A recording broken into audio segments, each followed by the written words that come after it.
days after the murders, detectives had their first suspect, Richard Lee Whitley, who looked a lot like the suspect sketch. I advised him of his rights, got him to sign a consent interview, and started questioning him about this homicide, and he was just adamant, no, I didn't do it. Feltman recalls the interrogation got intense. He finally sits up straight in his chair and says, look, I killed that woman in Virginia, but I didn't kill these people down here.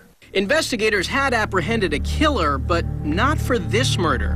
Whitley confessed to an unsolved murder some 900 miles away, just 6 days prior to the Kingfish killings.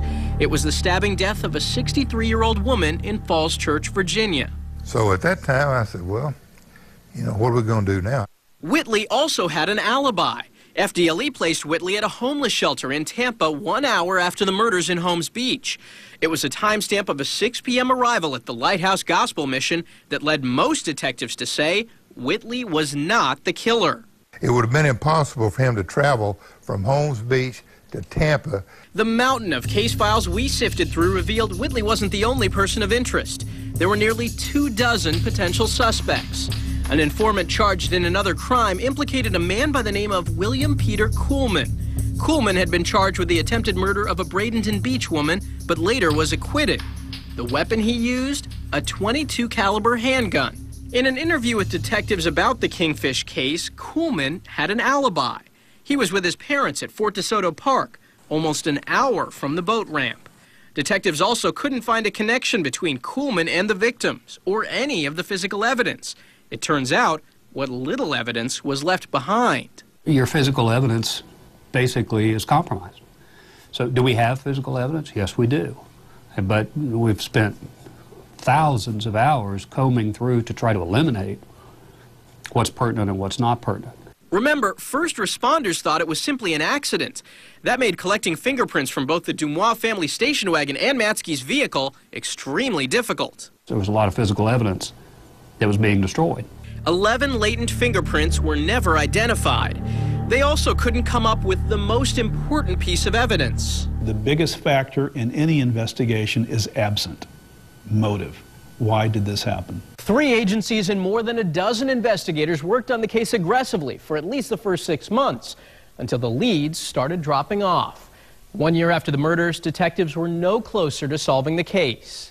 Manny Pendakis, who is new to FDLE, was asked to give the case a once-over. My question was, are we comfortable with his statement? Has Mr. Burroughs taken a polygraph or anything like this? And come to find out that that's something that we needed to do. So Pendakis and FDLE's lead agent, Dennis Truby, went to Miami. And under polygraph, Burroughs again talked about what he remembered from the day of the murders. Burroughs passed the polygraph. Somebody had to know that on that particular day, at that particular time, that family was going to be there. And how did they know that?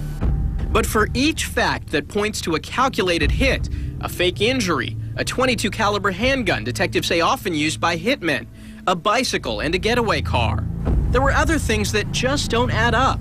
The murders occurred in daylight hours. It was peak traffic time on a main artery, shooting someone behind the wheel of a moving car. And there were a lot of eyewitnesses. You know, when looking back at it, you know, I don't know that there's one theory that makes any more sense than the other one. Bruce Benjamin retired from the Manatee County Sheriff's Office. It was early in his career when he responded to the Kingfish boat ramp and assisted Holmes Beach in questioning eyewitnesses that fateful day. There's always one case in your career that kind of sticks out, and this was kind of the case for me. More than a decade after the murders, Benjamin also followed up on a lead that came out of the blue. One day in 1993, Major Foy with the Manatee County Sheriff's Office received an unlikely tip and contacted Detective Benjamin. Well, I think at the time I was kind of excited about it. A resident called after reading a tell-all book about contract murders. It contained a story that sounded familiar. A hitman who faked an injury to lure his victim and rode away on a bicycle.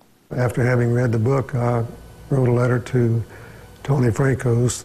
The author was known mobster Donald Francos, who claimed he helped dispose of Jimmy Hoffa's body in Giants Stadium. Not only did Francos respond in a letter, but he claimed he knew who the killer was and who hired him. Would you please tell me at this time what it is that you know about these murders that happened in Holmes Beach, Florida. From behind bars at Attica Correctional Facility in New York, Francos talked about how criminals like to brag about their crimes, and hitmen brag about who they've killed. They always go into details with another hitman. They want to show that they're better than him, you know. It's like a competition thing. And the mobster claimed that a former cellmate and high-echelon drug dealer named Jose Antonio Fernandez put a $15,000 contract out on Raymond Barrows, and a hitman by the name of Jose Hernandez carried out the murder. The motive? He says, well, he committed the murder for me. He killed this guy who was holding 55 kilos of cocaine for me named Raymond Barrows. He says he killed him. Francos alleged that Barrows had stolen a shipment of drugs. I think what he said could have been true, but it may not have been true. I was looking for confirmation of it in any way that I could. Detective Benjamin spent 2 days in Miami, talking with investigators there and tracking down phone numbers. They weren't able to find a direct connection or any link between the victims and the men named by mobster Donald Francos. He had a way of talking about something that would lead one to believe it was the truth, but I really couldn't make a determination on it. As for Francos, he continued to serve time and died this past March. The two men that he named, Emilio Bravo and Jose Hernandez, remain behind bars, one of them right here in Florida at Coleman Correctional. They've never responded to letters we've sent, nor have investigators ever spoken with them. It's one of several potential leads that the I-Team has discovered that could be followed up on, some 30 years later. For Chief Romine, Francos is just one of the many strange theories of this cold case. Are there 100 theories out there of what happened? Absolutely.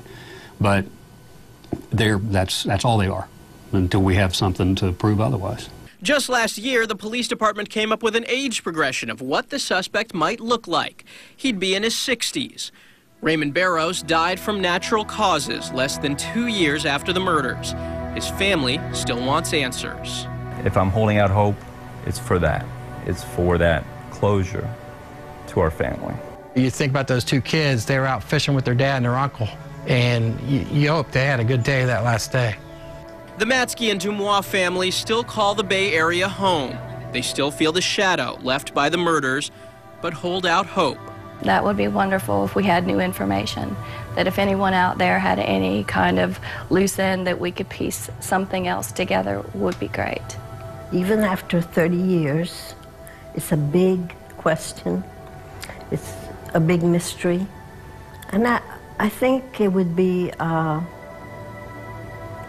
helpful to me before I die to know, what happened, why. If you have any information on this case, you're being asked to call the Holmes Beach Police Department. We want to give a special thanks tonight to the Manatee County Sheriff's Office, the Florida Department of Law Enforcement, and the Holmes Beach Police Department for their cooperation. I'm Jamison Euler.